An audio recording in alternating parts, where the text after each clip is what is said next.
শেখ সাহেব নিজে বলেছে যে 7.5 কোটি লোক 15 কোটি কম্বল, আমার ভাগের 2টা কোথায়? ভারতের প্রশাসনের লোক এসে আমাদের প্রশাসন চালাবে। কেউ বলে 20,000, কেউ বলে 30,000, কেউ বলে 40,000 রাজনৈতিক নেতাকর্মী যারা হত্যা করেছেন।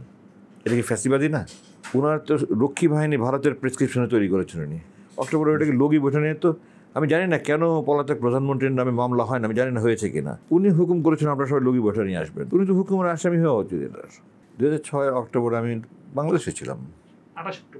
2006 অক্টোবরের কথা বলছি। আমি ঢাকায় ছিলাম। আমি তখন ঘাটাল ক্যান্টনমেন্টে একটা পদাতিক ব্রিগেড কমান্ডার ছিলাম, ব্রিগেডিয়ার র্যাঙ্ক ছিল আমার।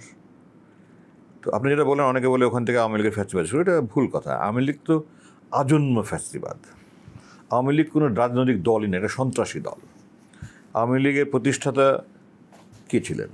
আওয়ামী লীগের প্রথম সভাপতি হলেন মৌলানা ভাসানী। ওনার রাজনৈতিক অবস্থান অনেক বিতর্কিত। আচ্ছা, যাই হোক, এটার নাম মুসলিম লীগ থেকে তারা ভেঙে প্রথমে আওয়ামী মুসলিম লীগ করলো, তারপরে মুসলিম নাম কেটে পরে আওয়ামী লীগ করলো।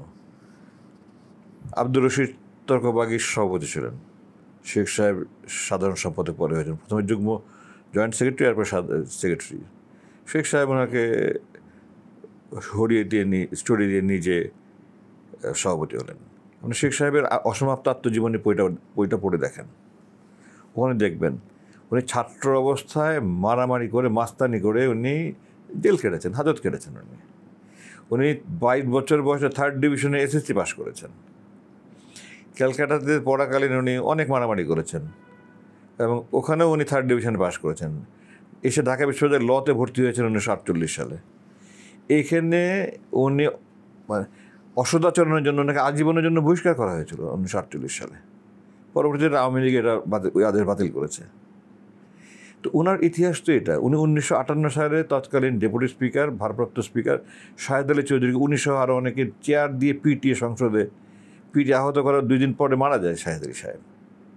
এটা তাদের ইতিহাস। তারপরে দেখেন আপনি 1969 সালে এই তোফায়েল আহমেদরা, শেখ সাহেবের উত্তরাধিকার যারা, তারা আব্দুল মালেক ভাইকে শহীদ করেছে পিটিয়ে। 13ই আগস্ট 1969 সালে পিটিয়ে, যেটা এখন সোহরাওয়ার্দী উদ্যান, এখানে আগের রেসকোর্স বলতো, পিটিয়েছে। উনি 2 দিন পরে হাসপাতালে চিকিৎসাধীন মতো মারা গেছেন। 1970 সালে 18ই জানুয়ারি আমার বাবার পল্টন ময়দানে মিটিং ছিল, যেটা এখন আউটার স্টেডিয়াম। আমার বাবাকে হত্যা করার জন্য চারিদিকে ছাত্রলীগ আওয়ামী লীগ আক্রমণ করেছে এবং তখন ওই দিন 2 দিন শহীদ হয়েছে। তো এটা তো নতুন না। এরপরে 72 থেকে 75কে আপনি ফ্যাসিবাদী শাসন বলেন না? শেখ সাহেবের বই আপনি দেখবেন, কয়েকটা কথা আমি বলি। 1 নম্বর, গণতন্ত্রে একটা শক্তিশালী বিরোধী দল না হলে গণতন্ত্র শক্তিশালী হয় না। সারা জীবন রাজনীতি করেছেন, জনগণের গণতন্ত্রের কথা বলেছেন।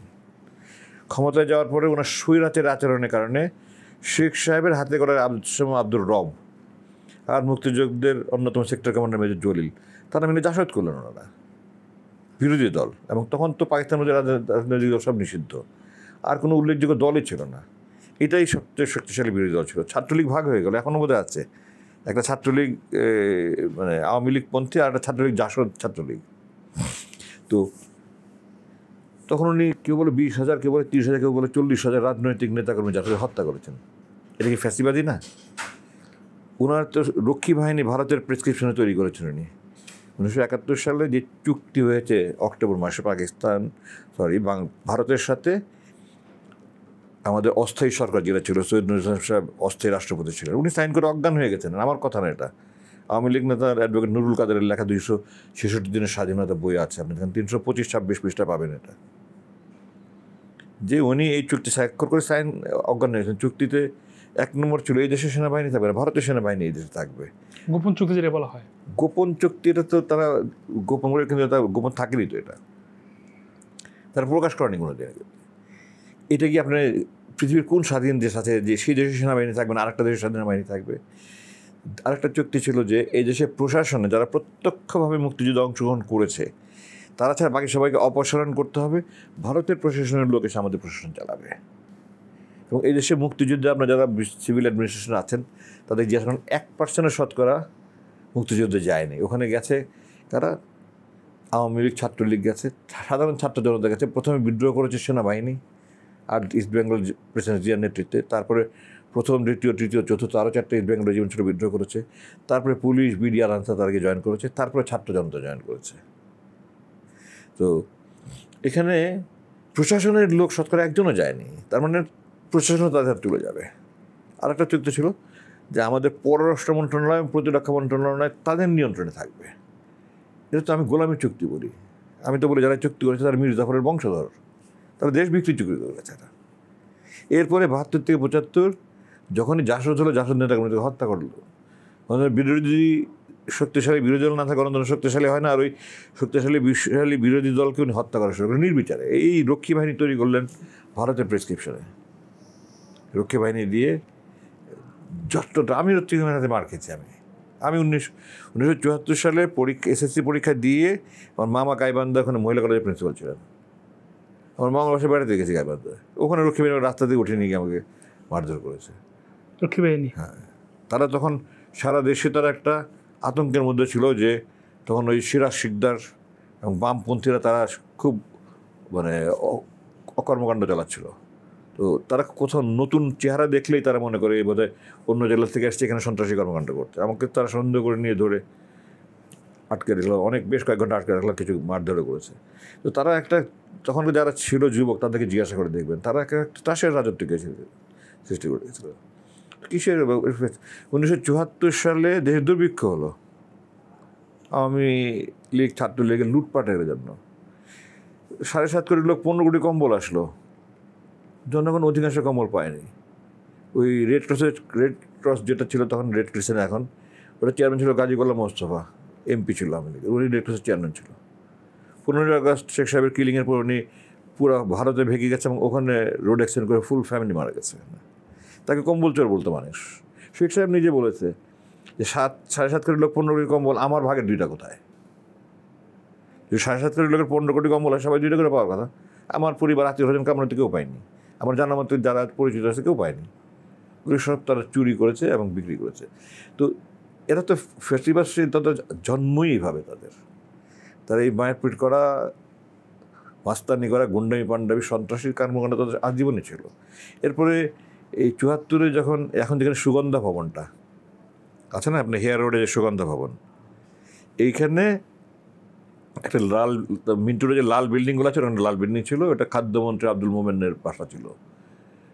ভুখা মিছিল ওখানে ওনার বাড়ির সামনে গিয়ে ভুখা মিছিল ছিল, ওখানে গুলি করে লোক মেরেছে। 74-এর দুর্ভিক্ষের সময়, দুর্ভিক্ষ শুরু ছিল শেষের দিকে, ওই দুর্ভিক্ষ চলাকালীন ওনার বড় ছেলে শেখ কামালে হীরার মুকুট পরিয়ে বিয়ে করেছেন এই অফিসার্স ক্লাবে বেলি রোডে।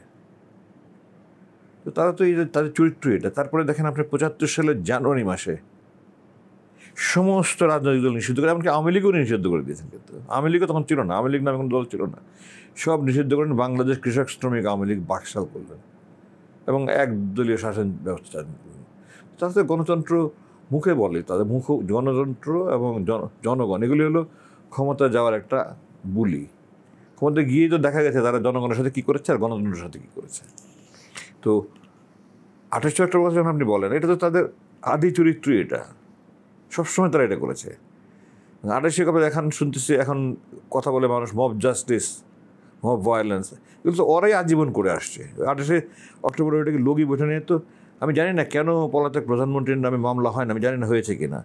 উনি হুকুম করেছেন আপনারা সবাই লগি বৈঠক নিয়ে আসবেন, তো উনি তো হুকুমের আসামি হওয়া উচিত। এটার লগি বৈঠক নিয়ে এসে 2জনকে পিটিয়ে হত্যা করেছে, আরও কত অসংখ্য আহত করেছে। আমার সাথে 2 দেখা হয়েছে, হাত ভাঙ্গা, পা ভাঙ্গা, চোখ নষ্ট। তো এইগুলো তো হুকুমের আসামি তার হওয়ার কথা। আমার যেমন অপহরণ করে আটকে রেখেছে 8 বছর, সে তো হুকুমের আসামি।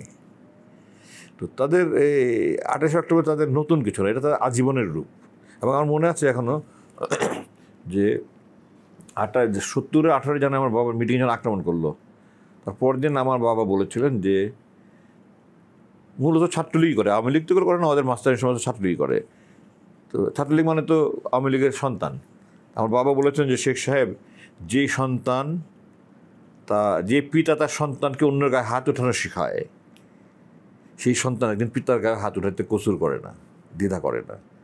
মারা গেছে কাদের হাতে? এই মুক্তিযোদ্ধা অফিসারদের হাতে গেছে। মুক্তিযোদ্ধা ওনার সন্তান তুলল, তো কোনো রাজাকার তো ওনাকে মানে নাই। তাহলে তো মানুষ সন্তানকে সুশিক্ষা দিলে সন্তান সুশিক্ষা পাবে, কুশিক্ষা দিলে কুশিক্ষা পাবে।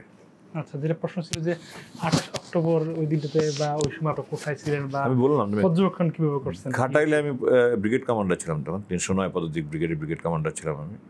টেলিভিশনে দেখেছি, আমার কাছে খুব কষ্ট লেগেছে যে মানুষ কীভাবে এত উন্মত্ত হতে পারে, এত পাগল হতে পারে, এত নিষ্ঠুর, কিন্তু খুনি তারা, এছাড়া অন্য কোনো শব্দ নাই।